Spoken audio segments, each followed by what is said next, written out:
Oh my god, the yearning. And I don't know why I'm doing this. Yay. Oh my god, speak faster. Woo! Crazy sword play situation. Get your head out of the gutter. So, before I start frothing at the mouth, are they all related? What's up with the reads and why are all of them making books? Yes! Go me. Bare minimum.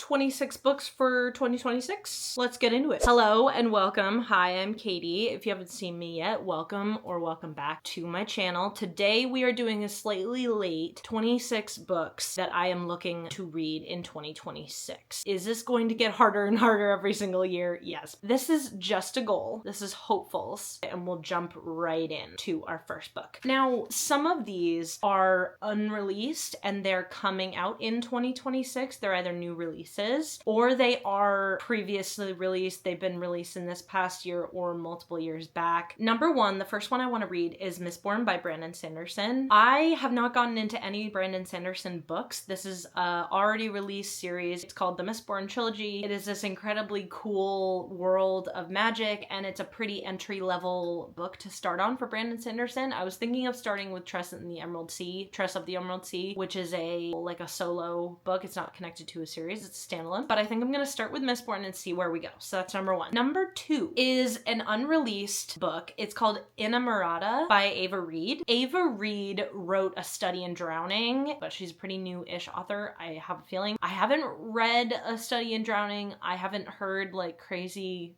awesome things about it, but Inamorata seems so good. Here's the synopsis. Once there was an island where the dead walked the earth and 7 noble houses ruled by the arcane secrets of necromancy. A conqueror's blade brought them low, burning their libraries, killing their lords, and extinguishing their eldritch magic. But defiant against the new order stands the House of Teeth, and its last living members, beautiful Morrissey, the heiress to the house, and her cousin, the uncanny Lady Agnes. Though she has not spoken a word in 7 years, Agnes is the true carrier of the house's legacy, and she has her orders.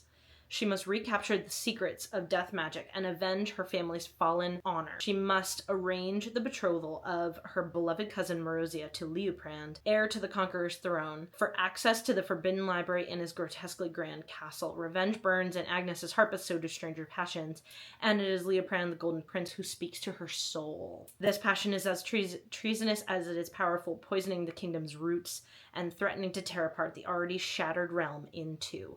For Agnes's final order is the gravest. She must not fall in love. So, book one of the House of Teeth duology.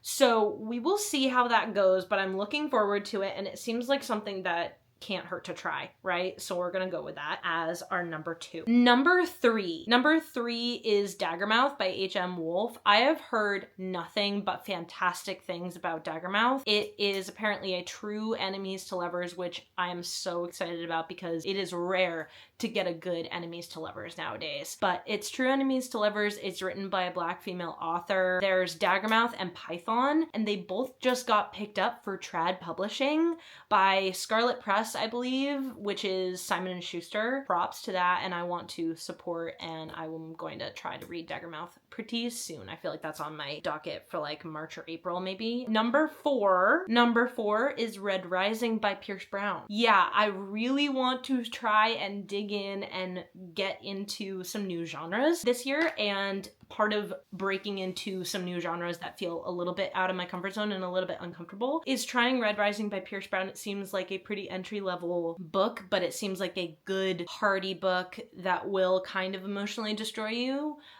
which is, you know, my favorite thing, she says sarcastically. But yeah, I don't know. We'll see. Red Rising by Pierce Brown. Number five, the fifth book I want to read in 2026 is The Anthropocene Reviewed by John Green. This is already released. It's been out for a while, and this seems just up my alley of just a guy who's incredibly intelligent, just talking and spurting this massive brain dump of things he thinks are cool. is what I have heard that it is about. It's actually older than I thought it was, actually. It came out in 2021. It's a non-fiction collection of personal essays, and it's adapted from his podcast, which is the same name, which makes a lot of sense, actually, now that I'm looking at it. Green reviews different facets of our human-centered modern planet, from Diet Dr. Pepper to the QWERTY keyboard on a 5-star scale, exploring the paradoxes of humanity with wit, sincerity, and vulnerability. I just want to listen to him talk. I've heard that he's the one that narrates it. I don't know, but this I'll probably be consuming in audio format, probably on my way to work. I have a 9 to 5. I'm a teacher. I definitely benefit from audiobooks. So Anthropocene Review will probably be a listen and not a read, if you know what I mean, even though they're very similar and they're basically the same thing. It's just consuming the story in a different way. Number 6 is Atmosphere by Taylor Jenkins Reid. I don't want to beat this phrase to death, but I have heard so many good things about this book. Atmosphere is apparently a love story, even though it's set in, I believe it's set in the time of the space race in the 80s, I think. Don't get me wrong. Please don't flame me in the comments if that's wrong, but I've heard that it is really a love story. People absolutely rave about this, so I'm looking forward to Atmosphere. Number 7. The 7th book out of 26 that I want to read is, let me get this right the first time, The Exquisite Torment of Loving Your Enemy by Bridget Knightley. I am obsessed, and if you saw my Q&A, my first video, you have heard me talk about this. It's called the torture for falling for your enemy, or something like that, and this one is a very similar name, but it's different, and it's purple this time, not pink. The Exquisite Torment of Loving Your Enemy is the second in this duology. It's called The Dearly Beloved. Yeah, get it? Like Dearly Beloved, but not Dearly Beloved. And it's Bridget Knightley's first, dare I say, first book. The first one in this series was her first book, and it got released last year. And it was so good, and I am on the edge of my seat, and I need the second one to come out as soon as humanly possible, but it's not out yet. It's unreleased. It's coming out July 7th, so stay tuned. I also didn't tell you when Inamorata was coming out, but it's coming out March 17th, if you want to know that as well. So that is, I probably should tell you about what the book is about, right? Get it together, Katie. It is a healer and an assassin in this world that's very like wizard, fae, magic-esque, but also realistic at the same time. Like, I don't think there's any dragons that they talk about all that often, but there's a lot of creatures, so I wouldn't put it past them. But yeah, it is a healer and an assassin falling for each other, and the healer is now sucked into this plot because there's this big overarching mystery that's happening that they need to solve. And also the assassin is slowly dying. And the healer, like, can't help herself. So she's like, fine, twist my arm, why don't you? I'll heal you. So, and then they end up falling in love. So they're kind of like enemies to lovers, even though they're not like enemies. They just kind of gently hate each other, you know? Or even though they've never touched. Oh my God, the yearning. I'm like so excited. So, before I start frothing at the mouth, we're gonna go on to number 8. Sound good? Number 8 is kind of like a series. I included it as a whole series, which I don't think is allowed, but I'm going to anyway, because this is my video, so I'm gonna do it. The Emily Wilde series by Heather Fawcett. It's the Emily Wilde's Encyclopedia of Fairies, and it seems like this really whimsical, magical world, and she's this professor, maybe at Cambridge, I think, but I've heard that it's in Greenland or something. It's in Iceland. It's either Greenland or Iceland. I don't know which one. It's basically in this icy, wintry world, when I thought it was gonna be like lush green leaves and like whimsical, like ponds, magical, green, lush, fae life, and it apparently isn't that. So that's kind of dissuaded me from reading it immediately, but I want to read it in 2026, so it's on this list. So if you've heard of that, please tell me whether it's worth reading or not. Number 9 is The Thorn Queen by Sarah Peyton Smith. The Thorn Queen is the second book, and it's connected to The Rose Bargain, and that is Sasha Peyton Smith's first or other release. I read this, did I read it this year or last year? I don't know. I think I read it this year. Don't know though. No, it was this year. It was this year. Anyway, The Rose Bargain was really good, and it follows this girl whose name is not coming to me immediately. But basically, it is Regency era England. It's very Bridgerton, but it's also very The Selection. It's called The Selection. I have it back there. It's very Bridgerton meets The Selection. And if you haven't watched Bird of Turner, you haven't read the selection, that won't mean anything to you, but that's okay. Basically, it's Regency era England, and there are two princes, and she's falling for one when she's competing for the hand of the other. And then there's this massive cliffhanger at the end, and I can't wait for the Thorn Queen, because now she's gotten herself into this crazy mess, and I don't know how she's gonna get out of it. And I need to read it immediately. It comes out on April 14th. So there you go. If you are also looking forward to the Thorn Queen, let me know. Number 10. I have been waiting and waiting and waiting to read One Dark Window, the Shepherd King duology by Rachel Gillig. I really want to read One Dark Window really badly. But now I need to wait until like September, October vibe again, because I just don't know if I'm gonna feel like reading it in the summertime. It's very like gothic. It's very dark, and it's this really cool magic system that involves these tarot cards that they have to collect, and she has like this, I don't know how to describe it other than like this like creature or this like smoky thing is apparently what it is, and it like speaks to her like a demon. I am not educated enough on One Dark Window, but I just know that it's going to be good. And I've already read The Stonewater Kingdom. That was fantastic, and if that was fantastic, then I'm sure One Dark Window will be. Number 11 is a book that's been out for a very long time and is a cult classic for some in the BookTok community, but I have not delved into it. I've gotten into most popular books in this world, but I have not touched Six of Crows by Leigh Bardugo. I am very excited to start this series, and I feel like it's going to get stuck to me, and I'm not going to be able to not be obsessed with it. So I put it off for a while, and then, oh god, something of something. Oh, Crooked Kingdom? Crooked Kingdom. It's called Crooked Kingdom, or The Crooked Kingdom.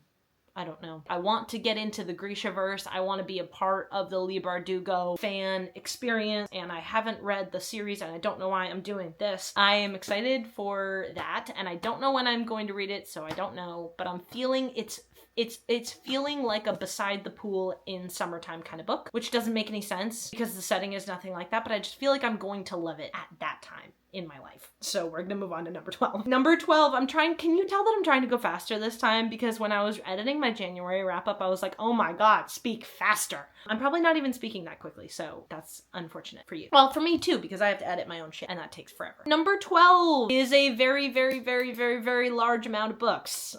15 or 16 to be exact. I know, kind of defeats the whole point of 26 for 2026 by including an entire series, but it counts as one, okay? Don't ask me how, it just counts as one. The Cassandra Clare / Shadowhunters universe. I want to finish it. I want to get to number 20 by the end of 2026. Mark it down. If you've watched the past 2 videos that I have released, I have probably talked about this because it's my current obsession and my current goal, reading goal. One of my loftiest goals I have in 2026 is to finish this series, and it involves a lot of different series or trilogies inside of this massive universe. It has to do with the Mortal Instruments, City of Bones, City of Ashes, City of Glass, the Infernal Devices, there's Chain of Iron and Chain of Gold and Chain of something else. There's a bunch of singles stuff, and it actually all compiles into 20 books. I've read 5 so far, and we'll see how it goes. So I marked that down as number 12, even though it's a lot of books, but nobody's here to say that I can't, so we're going to move on. Yay! Number 13. One of my non-number based reading goals in 2026 is to branch out and to get into other genres. The next book on my list, number 13, is connected to that, as I want to try Jane Eyre by Charlotte Bronte. This is obviously already released. It's a classic. It has been out for at least 100 years. When was Jane Eyre released? Hold on.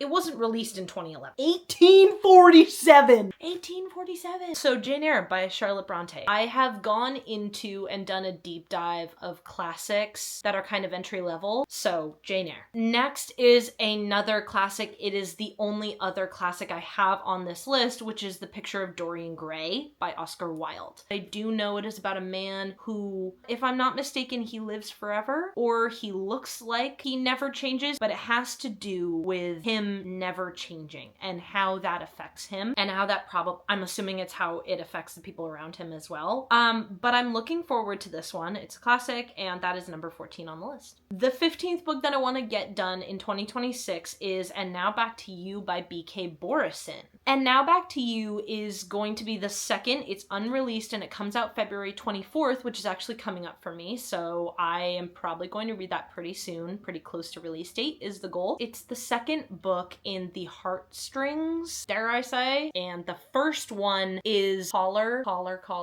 Missed Caller, no, New Caller, no, something Caller. First time caller. Yes! Woo! Go me, bare minimum. First Time Caller by B.K. Borison. This is the second one, And Now Back to You. And it is about two weather people, weather man and weather woman, wedded in weather man and woman matrimony.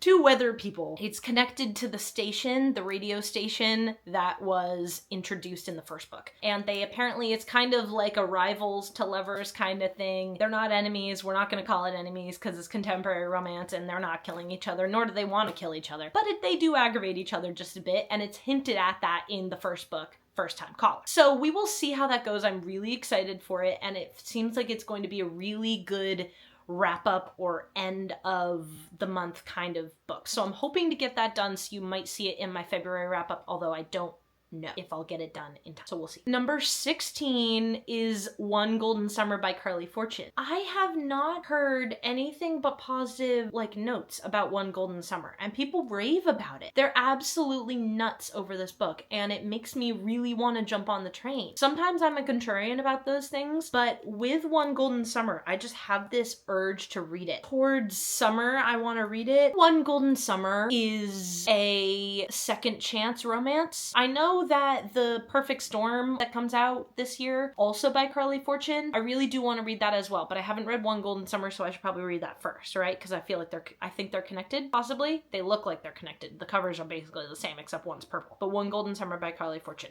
Our next one, number 17, is a little ridiculous for me to say, and you'll understand why in a second, but it's The Six of Crows, A Darker Shore. Now, you're probably thinking, Katie, you haven't read Six of Crows yet. I know, sweetie. I'm just hoping that I will in time for me to read this when it comes out. I believe it's a novella. It's a bunch of letters all combined. I think it's in letter format, but we don't really know yet. Letters from Ketterdam comes out June 30th, so that means I need to read Six of Crows before June 30th. And I need to probably read Crooked Kingdom too. So hopefully you'll see Six of Crows and Crooked Kingdom. No, I'm looking forward to this novella because I've heard that everybody just loves this universe. So I wanted to put that on there because I'm sure that by the time that I finish it, I will want to put this on my updated 26 for 26. So I'm including it in the beginning, even though I know that it might not be for me and the Six of Crows universe might not be for me, but I have a good feeling about this one. Just take my word for it. We're going to move on. Number 18 is Vow of Thieves by Mary E. Pearson,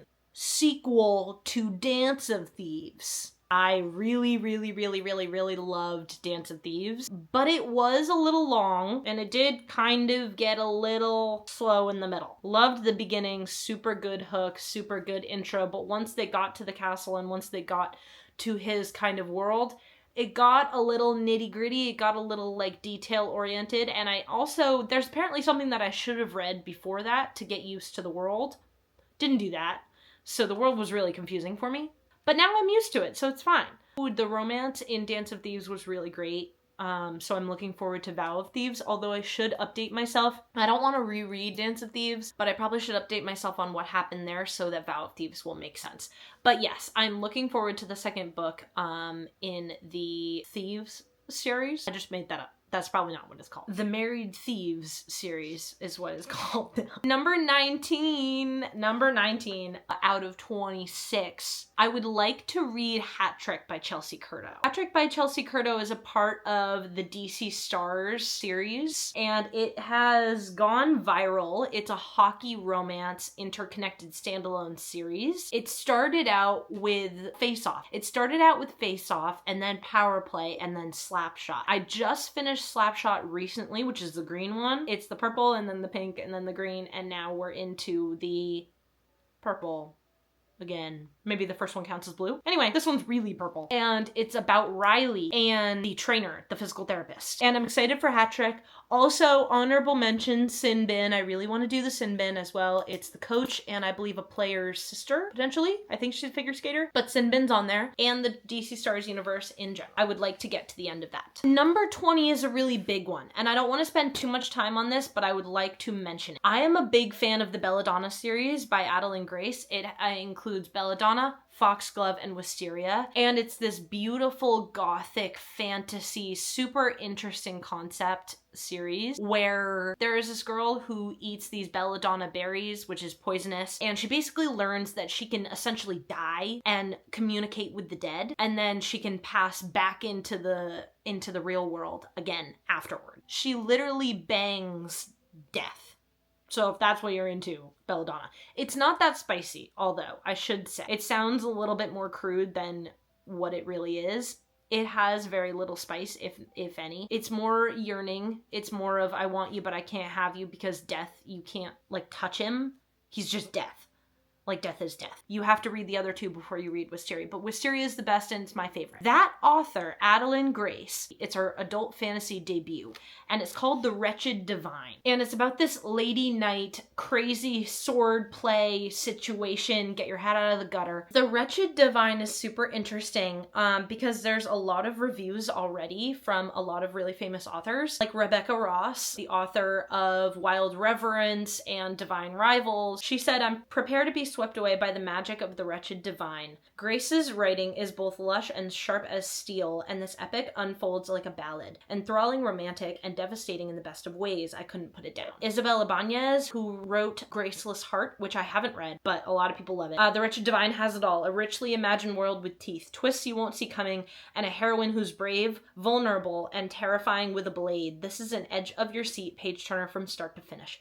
So that's super awesome. And then Stephanie Gerber. Literally so many people. I'm not going to go into all of Stephanie Gerber's review because it's a little bit longer, but it's about angels, demons, sword fighting, very Shadowhunters romance-esque is what I've heard, which is my cup of tea, despite it being adult and Shadowhunters being YA. Number 21 is The Second Death of Locke by V.L. Bovalino. Eden Jonas put me onto this one. She recommended this on TikTok, I believe, and I follow her, and I was just like, wow, okay, I'm putting this on there. Because I've heard that the mutual, like, pining and the banter, it's just a really sucks you in kind of novel, and there's a lady knight. That's all I need to know. So I'm really looking forward to The Second Death of Locke by V.L. Bovalino.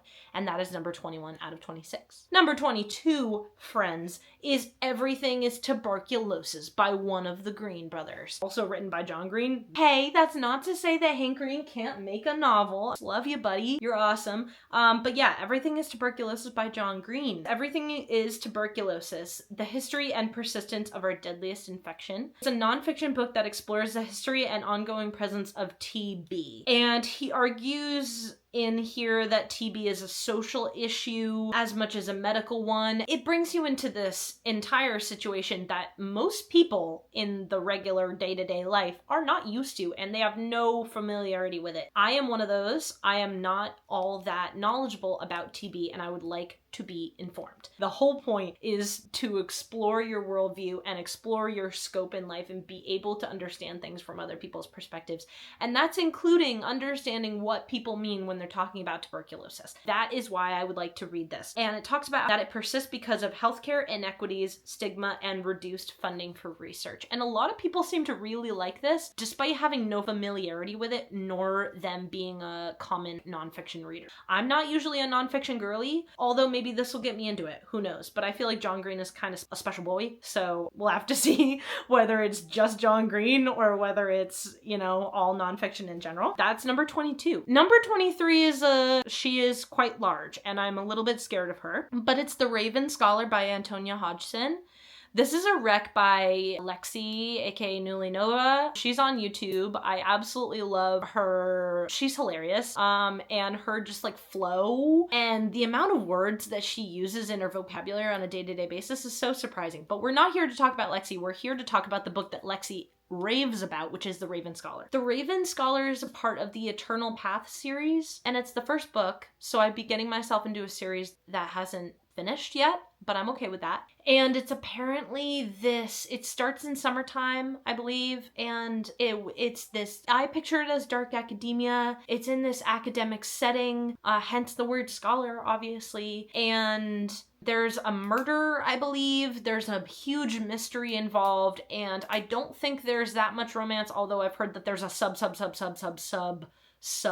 plot of romance. But if there's not, please tell me. It's not like I'll cross off my list, but I would like to know if I'm looking for it, and then I'm just like disappointed when there isn't any. So that's that. That is number 23. I'm really looking forward to that. I need to set a long period of time for me to do this one, possibly during a break. So I think this will probably be during the summer that I read this. Number 24 is 7 Days in June by Tia Williams. I have heard that 7 Days in June is this epic, amazing love story, despite it being not a very large novel. So I want to understand the hype, and I want to understand the passion that these readers of 7 Days in June have for this book. I want to understand what they're talking about. Therefore, it's on my list. It's down as a hopeful for 2026. I would love to try and get to 7 Days in June by Tia Williams. Number 25 is Wild Reverence by Rebecca Ross, also under the category of epic love stories. I would like to understand and get to know A River Enchanted and Divine Rivals, but Divine Rivals is connected to Wild Reverence, but not really at all, but kind of. They're mentioned. Anyway, Wild Reverence, I've heard, is a really great book, and it had really good reviews. So that's the goal. I would love to read it in 2026, but we'll see how it goes. For our last and final, we have made it to the end, folks. The last and final book that I would like to get to, and this is not all of them, to be noted. I read more than 26 in a year. My last hopeful that I would like to get to, and I saved one of the biggest ones for last, is Heated Rivalry. Yes, I would like to get to Heated Rivalry by Rachel Reed. By the way, after going through a lot of this list, there are a lot of authors with the last name Reed. Why are so many of them? Ava Reed, Rachel Reed, Taylor Jenkins Reid. Are they all related? What's up with the Reeds, and why are all of them making books? Someone answer that for me. Heated Rivalry by Rachel Reed. Back to the point.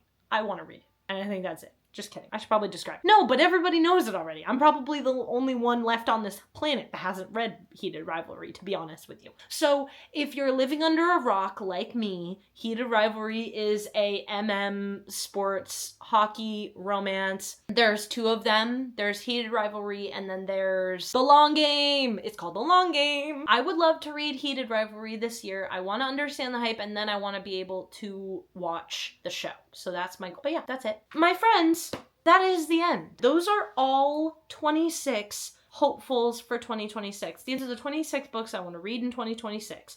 Count how many times I've said the year 2026. Do I think that I will reach all of these? No. Is the floor kind of in the basement for the requirement of how many I want to cross off this list? Also, yes. But do I want to commit myself to saying I'm going to read all 26 and then only read like 10? I feel like that's not really a great idea.